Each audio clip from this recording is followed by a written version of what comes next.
Tony, Moni, शोनी, कहाँ हो तुम तीनों? चलो अब जल्दी से आओ, खाना खा लो। अभी आते हैं माँ। गुनगुन चिड़िया की आवाज़ सुनते ही उसकी तीनों बेटियां टोनी, मोनी और शोनी खाना खाने की तरफ बढ़ती हैं। टोनी चिड़िया हमेशा बीच में चलती थी और उसके कंधे पकड़कर मोनी और शोनी चला करती थीं। दरअसल शोनी और मोनी देख नहीं सकती थीं और टोनी चिड़िया देख तो सकती थी मगर ठीक से चल नहीं सकती थी। टोनी चिड़िया बेसहाकी के सहारे थी और मोनी और शोनी टोनी चिड़िया के सहारे। कितनी बार कहा है एक आवाज पर आ जाया करो, मैं आवाजें लगा लगा के थक जाती हूँ। माँ, टोनी दीदी थी ना हमारे साथ। अरे कब तक तुम तीनों एक साथ रहोगी? आखिर एक दिन तुम तीनों को अलग हो जाना है। तुम तीनों की शादी हो जाएगी, तब क्या करोगी तुम एक दूसरे के बिना? बोलो। तो हम तीनों शादी ही नहीं करेंगे। टोनी दीदी का कंधा पकड़कर ऐसे ही चला करेंगे हमेशा। गुनगुन चिड़िया का कोई बेटा नहीं था, बस 3 बेटियां थीं और वो भी अपाहिज। गुनगुन चिड़िया को इस बात का बहुत दुख था। गुनगुन का शौहर एक किसान था और वो बहुत मुश्किल से अपने घर का गुजर बसर करता था। टोनी कहाँ हो? माँ, मैं रोटियाँ बना रही हूँ। अरे सारा दिन तू ही काम करती रहती है, अपनी दोनों बहनों को भी तो कुछ सिखा। माँ, मैं हूँ ना, और वैसे भी वो दोनों कुछ नहीं कर सकती। आपको तो पता है उनको कुछ दिखाई नहीं देता। ऐसा नहीं है मेरी बच्ची, जब तू अपने घर चली जाएगी तो उन्हें भी तो अपने ससुराल जाना होगा, फिर कैसे काम चलेगा? अंधे भी तो अपने हिसाब से काम करते हैं ना, वो भी तो अपनी ज़िंदगी गुजारते हैं। और हमारे पास कोई इतना पैसा तो है नहीं कि नौकर चाकर रख लें। पर माँ, वो कैसे कर पाएंगी? आप खुद ही सोचिए ना, अगर आप देख ना पाओ तो आप कैसे पता करोगी कि कौन सी शक्कर है और कौन सा नमक? कैसे पता करोगी कि कौन सी मूली है और कौन सी गाजर?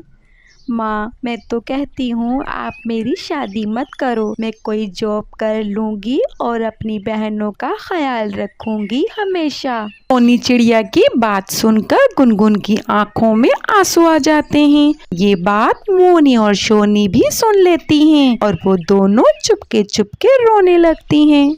माँ, बाबा, मैंने सोच लिया है हम तीनों बहनें शादी नहीं करेंगे। या तो हम तीनों बहनें ऐसे घर में शादी करेंगे जहाँ 3 भाई हों। हमें और कुछ नहीं चाहिए, ना अमीर घर और ना ही कोई सुंदर सा लड़का। बस हम तीनों बहनों को अलग मत करना। बाबूजी, मेरे बिना इनका और इनके बिना मेरा गुजारा नहीं है। टोनी चिड़िया की ये बात गुनगुन और सोनू चिड़े के दिल को लगी और फिर अगले दिन सोनू चिड़ा भागा भागा घर आया। अरे सुनती हो, एक खुशखबरी है। क्या बात है, जल्दी बताओ। वो 7 वाला जंगल है ना, वहाँ कालू कौवे का खानदान रहता है। उनके 3 बेटे हैं और तीनों कवारे हैं। वो अपने बेटों की शादी करना चाहते हैं। इससे अच्छा मौका नहीं मिलेगा अगर हम अपनी तीनों बेटियों की शादी उसके तीनों बेटों से कर दें। ऐसे हमारी तीनों बेटियां हमेशा साथ रहेंगी। पर वो हमसे रिश्ता जोड़ेंगे क्यों? आपको तो पता है ना, हमारी तीनों बेटियां। अरे हाँ, मैं तो तुम्हें बताना ही भूल गया।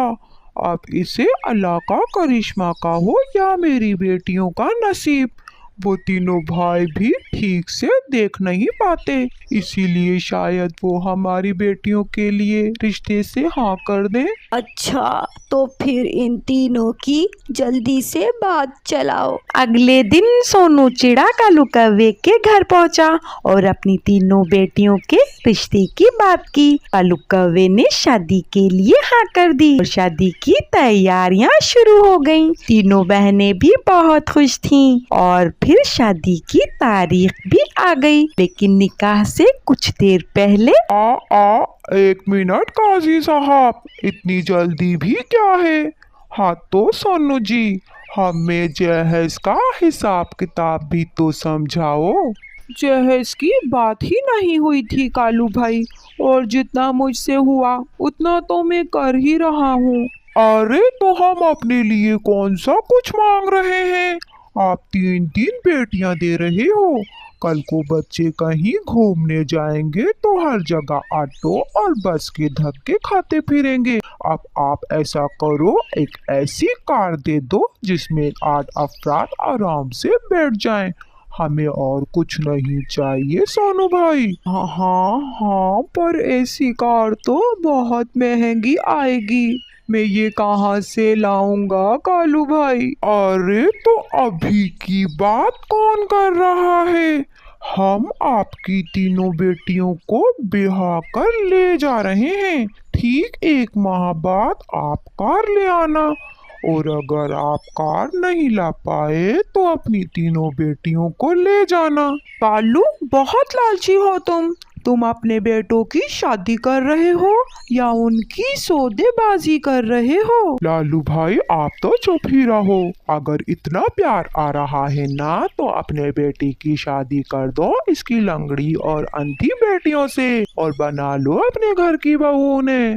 करवा देता, पर मेरा एक ही बेटा है, और अगर 3 होते ना तो तुम्हारे सामने अपने 3 बेटों की शादी सोनू भाई की 3 बेटियों से करवा देता, और तुम्हें जूते मार मार कर इस जंगल से बाहर कर देता। हाँ ठीक है, हम जा रहे हैं। तुम ढूंढते रहना ऐसा घर जिसमें तुम्हारी अंधी और लंगड़ी बेटियों की शादी हो जाए, वो भी बिना जहेज की। हम भी तो देखें। बंटी बेटा, इधर आओ। सोनू भाई, बताओ आप अपनी कौन सी बेटी की शादी मेरे बेटे बंटी से करवाना चाहोगे? बताओ। लालू अंकल, आपकी इस दरिया दिली का बहुत बहुत शुक्रिया। मैं आपकी दिल से शुक्रगुजार हूँ, लेकिन हम 3 बहनें एक दूसरे के बिना नहीं रह सकते। मेरी बहनें मेरे ही सहारे हैं। या तो हम तीनों एक ही घर में शादी करेंगे या फिर शादी तो होगी बेटी, और इस लालची कौवे के सामने होगी। सोनू भाई, मेरा एक ही बेटा है और आपको बहुत अजीब लगेगा, लेकिन अब कोई चारा भी नहीं है। मैंने जबान दी है, मैं आपकी 3 बेटियों का हाथ अपने बेटे बंटी के लिए मांगता हूँ। बताओ, मंजूर है आपको? लालू कबूतर की ये बात सुनकर वहाँ पर हर पंछी हैरान था कि तभी टोनी चिड़िया और उसकी दोनों बहनें ये बात सुनकर बहुत खुश हुईं और निकाह के लिए तैयार हो गईं। फिर इस तरह वो 3 बहनें हमेशा के लिए एक साथ हो गईं, और फिर इस तरह 3 बहनों ने लालू कबूतर के बेटे बंटी से शादी कर ली, और बंटी बन गया 3 बहनों का एक हस्बैंड। लालू कौवा अपने 3 बेटों के साथ वहाँ से खाली हाथ बेइज्जत होकर चला गया। प्यारे दोस्तों, आपको ये कहानी अच्छी लगी हो तो वीडियो को लाइक और चैनल को सब्सक्राइब कर देना। आपका शुक्रिया।